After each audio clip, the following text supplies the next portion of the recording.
West Virginia Uncommonplace. Today's episode is a special one. We're going to pay tribute to Street Fighter, celebrating its 30th anniversary.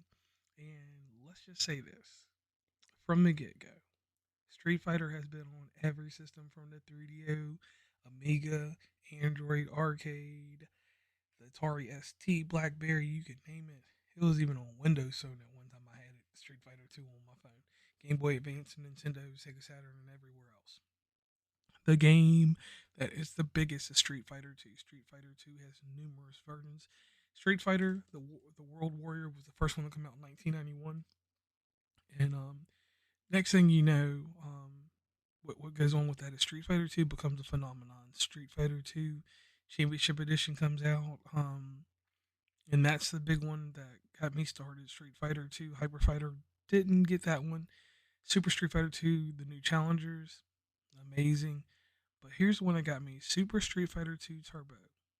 It was a game that I bought just for a 3DO. I didn't buy nothing else on the 3DO. And I'm a young kid. I'm like, Mom, I got to get a 3DO.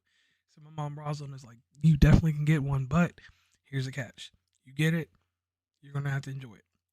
So then 96 rolls around. My mom, I'm a video gamer. She bought me a PlayStation and a Sega Saturn. My Sega Saturn is still my most prized possession with Street Fighter games. Then Street Fighter Alpha came out. Street Fighter Alpha 2, and then Street Fighter Alpha 3 came out, and that didn't necessarily do anything for me there.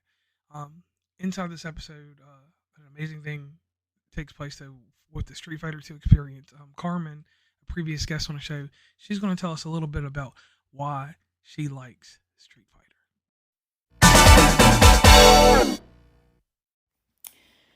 Oh, here we go down memory lane. Street Fighter. Oh, I love Street Fighter. I was introduced to the game by my uncle. He always kept the latest consoles.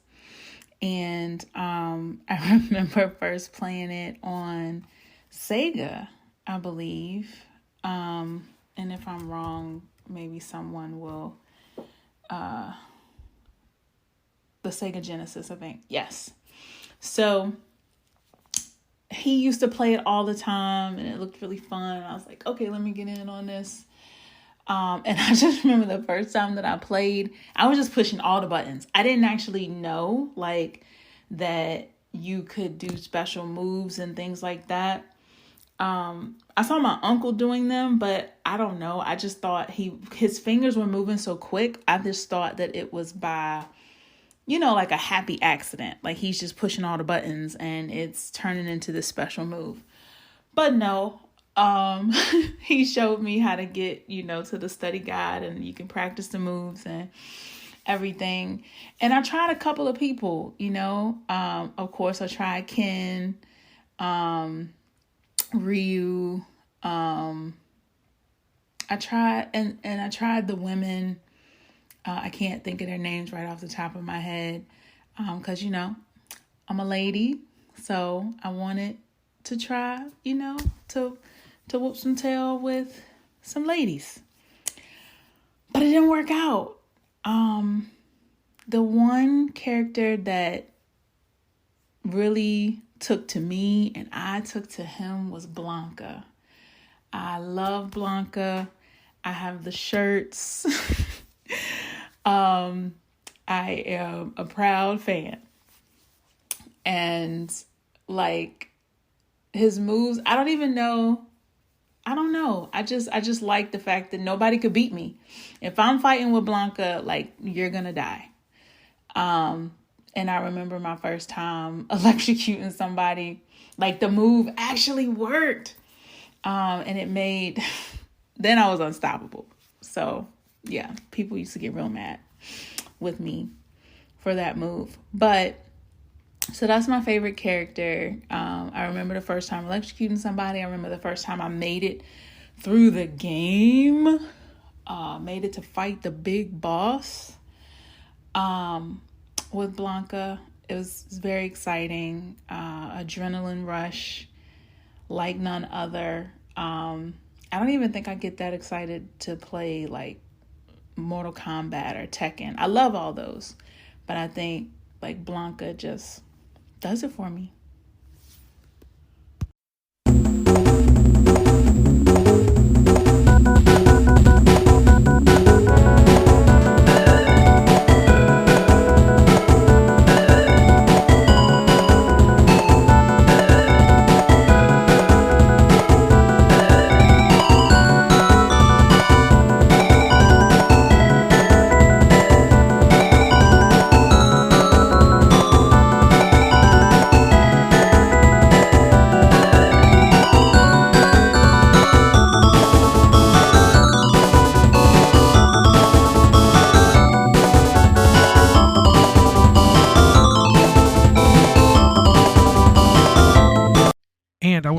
Carmen for taking the time to talk to us and let us know about her great experience. Her super character is Blanca. Inside this game, my Street Fighter character is Ryu. I have been with Ryu like since whenever and still to this day. My favorite edition though of Street Fighter is Street Fighter HD edition for the Nintendo Switch. When that game came out, I didn't buy it initially. It took me almost 2 years to find a copy like dirt cheap. I found it, I'll never forget, in Cambridge, Ohio. And I bought all 4 copies and then resold 2 copies of it and kept a copy. To me, it's the most fluid version of Street Fighter 2 that you can play. Yeah, the Nintendo Switch controller is a little choppy, but it's an experience that I really enjoy now. Out of all the games, though, if we're going to just go tit for tat for games, this is how I feel about them. The original Street Fighter is what it is. It's at the platform. My favorite Street Fighter of all time is Super Street Fighter 2 Turbo with the addition of Akuma. Akuma did something for me, and he's my character that I carry on through the Alpha series. Alpha series ranks like this: Alpha 2, Alpha 1, and then 3. 3 is, to me, it's a polished game. Good character. It probably got the overall best roster of characters. Street Fighter 3 is a very hard game for me to talk about. The game was good, but I played it on the Sega Dreamcast, so the Street Fighter Second Impact was probably the big one for me. And then after that, I held off for a great deal. Then Street Fighter 6 is on the way, but Street Fighter 5 it changed things. But I jumped over into Marvel versus Capcom after that, and like I said, carried the Street Fighter characters on that, and then I continued my support for the Street Fighter characters over on Nintendo with Smash Brothers with Ryu and Ken over there. So respectfully, those are my takes on the characters that I like and how structured and how strong Ryu's balance was. That was the thing that kept me glued and tightened to him.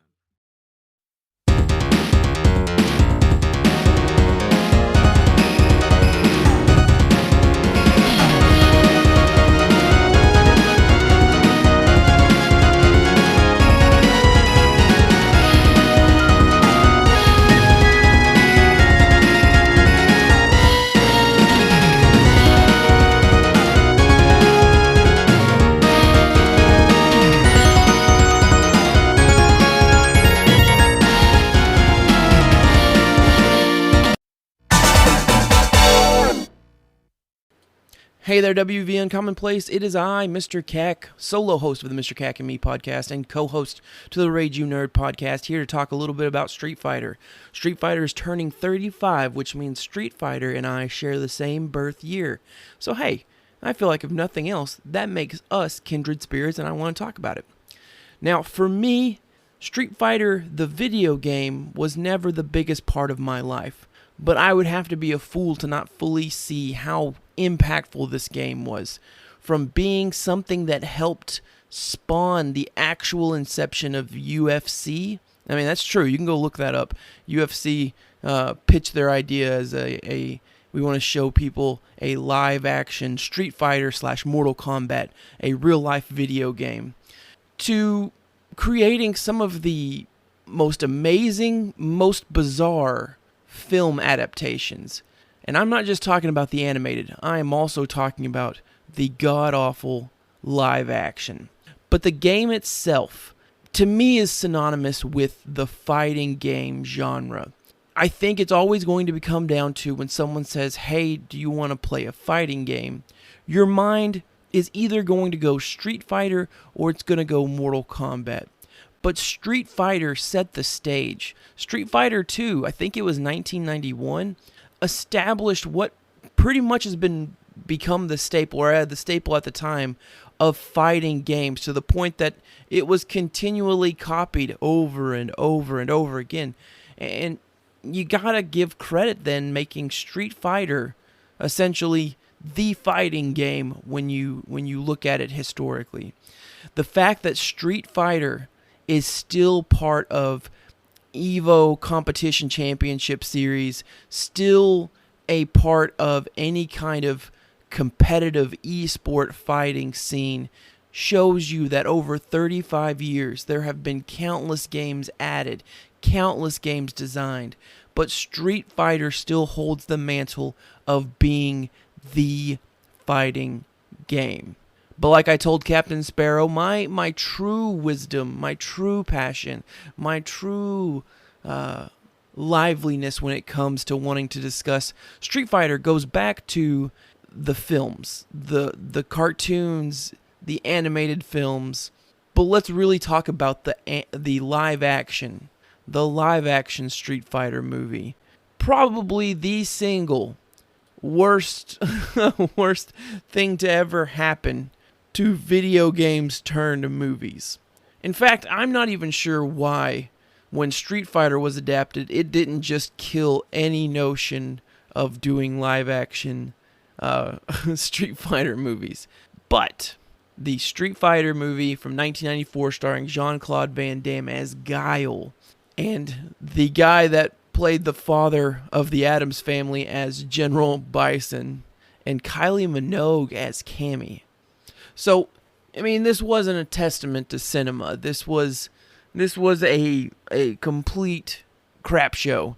And between having some not best writing, from having plotting issues, from having pacing issues, from not giving the full effect of the fighters themselves, like them not necessarily utilizing their moves or powers or skill set, other than a couple of moments, them not really making use of Blanca, which was one of my favorite characters in the fighting game itself. You just had this messy mess of Jean-Claude Van Damme doing a lot of cocaine and hooking up with Kylie Minogue throughout the course of all of this. I don't know how this movie even really got made, and the fact that this movie actually made money, it wasn't a box office success. I mean, I guess it was, right? Because it made more money. It tripled the amount of money it brought in comparison to how much money was in the budget. So maybe that's not the right way. But I mean, it wasn't a good movie, even though it somehow made money. And that just shows the fan base, right? That shows a testament to the fan base of Street Fighter. That an awful movie could be made and still supported. Meanwhile, you have Super Mario. You have Super Mario doing a live action adaptation the year prior, and it not being successful in any regard. So where Super Mario decided, hey, we're going to make a live action, and we're going to put it out there, and we're going to change all these things for creative purposes, that movie made less money than its budget. But somehow Street Fighter, being just an absolute campy, weird ball of goofiness, still went in there. So, I mean, Street Fighter is just successful. It's got a fan base. It's got people that want to continue, and that's not something that's changed since 1987. I mean, I guess more so in the start of the 90s.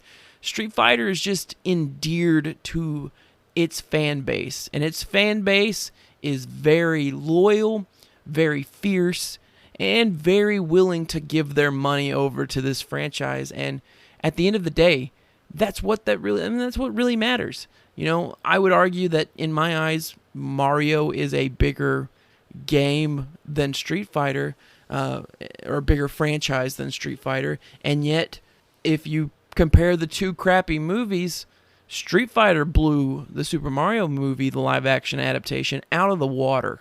Now, it's probably not that cut and dry across the rest of the board, and I'm not here to debate any of that. I'm just here to say happy birthday, happy anniversary to Street Fighter, and I hope you all go out there and sit in the very edge of the screen, duck down, doing a low kick to absolutely frustrate and poke your enemy into a violent rage so that they finally quit playing this game.